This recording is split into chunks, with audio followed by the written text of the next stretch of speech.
Tatiana Derenay, nous vous recevons à la Galerne aujourd'hui à l'occasion de la parution de ce roman Sentinelle de la pluie, paru aux éditions Héloïse d'Ormesson.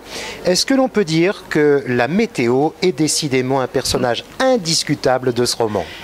Oui, c'est vrai. D'ailleurs, le titre qui m'est venu dans un rêve détermine vraiment le livre, puisqu'il y a une pluie discontinue qui démarre dès le début du livre, qui va durer pendant toute la semaine, qui est donc la semaine du roman, et qui s'arrête un petit peu vers la fin. Donc on ne va pas beaucoup voir le soleil, mais la pluie a un rôle très important dans le livre, pas seulement pour une histoire d'inondation, mais pour d'autres histoires d'eau. Alors on parlait de personnages avec la météo, la pluie.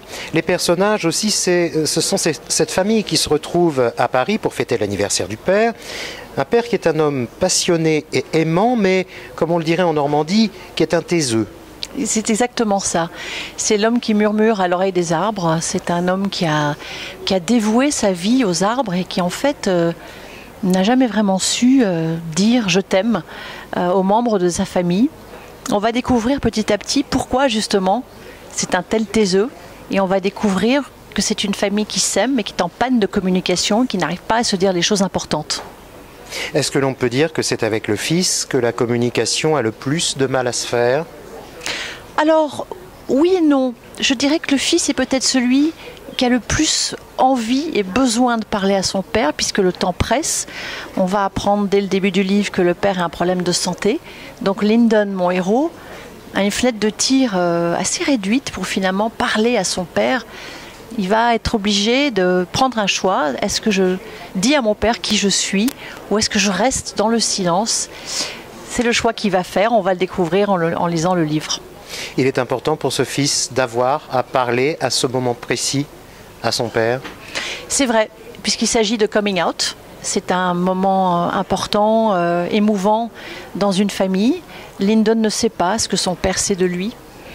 Ça s'est mal passé avec sa maman, Lorraine, donc il ne sait pas du tout comment il va aborder ce sujet avec son père, et il ne sait pas du tout non plus comment son père va réagir. Donc tout le livre s'articule autour de cette conversation de l'impossible que ce fils doit avoir avec ce père. Alors on touche ici une nouvelle fois au secret de famille. C'est un thème qui est un peu récurrent dans vos écrits, Tatiana Derenay. Véritablement, pourquoi ce thème, j'allais dire, est-ce par passion ou par besoin? Les deux. Dans la littérature, j'ai toujours aimé les livres qui parlent de secrets de famille, par exemple les livres de Mauriac, les livres de Daphné du Maurier, les livres de Zola. Ça m'a toujours intéressée en tant que lectrice. Et puis en tant qu'écrivain, c'est un thème que j'ai beaucoup exploré dans tous mes romans, que ce soit Mocha, Boomerang, Elle s'appelait Sarah, ou même Rose, ou L'encre russe. Je viens d'une famille qui sait à peu près communiquer, on va dire, qui sait se dire les choses, mais il y a toujours des zones d'ombre. On ne connaît pas bien finalement son frère, sa sœur, ses parents. Donc le jour où les familles se diront tout, ben moi je serai au chômage. Et les lecteurs vous parlent d'autant plus volontiers que vous leur donnez des clés? Alors je porte une clé autour du cou. Je ne sais pas si je donne des clés. En tout cas, j'essaye de transmettre une émotion, quelque chose que moi j'ai ressenti profondément. Et c'est ça que mes lecteurs viennent chercher, je crois, et c'est ça que j'essaie de leur donner. Et je reçois beaucoup de messages depuis la parution de Sentinelle de la pluie autour de ces thèmes familiaux, parce que les 4 membres de cette famille ont du mal à se dire les choses. Ils ont chacun leurs blessures, leurs secrets. Et je reçois des messages extrêmement touchants et bouleversants qui sont très importants pour moi. Il paraît que vous avez une devise que vous tenez de votre grand-mère russe. Je cite: « Tomber est permis, se relever est ordonné ».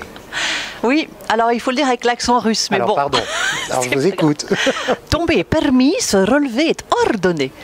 Elle me disait ça à chaque fois que j'avais un petit moment de vague à l'âme ou de découragement dans ma vie intime ou dans mon travail. Elle me disait toujours ça, et j'entends encore sa voix. Elle avait des yeux un peu comme vous, très bleus, très beaux, très puissants. Et ça m'a beaucoup aidée, cette devise-là. Mais ma grand-mère russe a été une grande force dans ma vie. Elle l'est encore. Tatiana Derenay, pour terminer cet entretien, si vous aviez un livre à conseiller à ceux qui nous regardent et nous écoutent? Alors c'est un livre édité par Tiens, édition Héloïse d'Ormesson. Ça s'appelle Madame de X. C'est par David von Grafenberg. Ça vient de sortir. Et c'est une histoire totalement idéale pour votre été. C'est l'histoire d'une femme qui se remet difficilement d'un divorce, qui accepte un travail dans une librairie en Toscane et qui part là-bas, un peu comme ça, au bout du rouleau, qui va faire une rencontre surprenante, une jeune étudiante italienne, et qui va l'entraîner sur un sentier un peu glissant. C'est un livre sur la sensualité, c'est un livre sur l'interdit, c'est un livre sur une machination sexuelle, sur un plan diabolique amoureux. Ça se lit avec énormément de plaisir, ça pourrait faire un film magnifique, donc je vous le conseille vraiment. Madame de X, David von Grafenberg. Merci beaucoup. Merci à vous.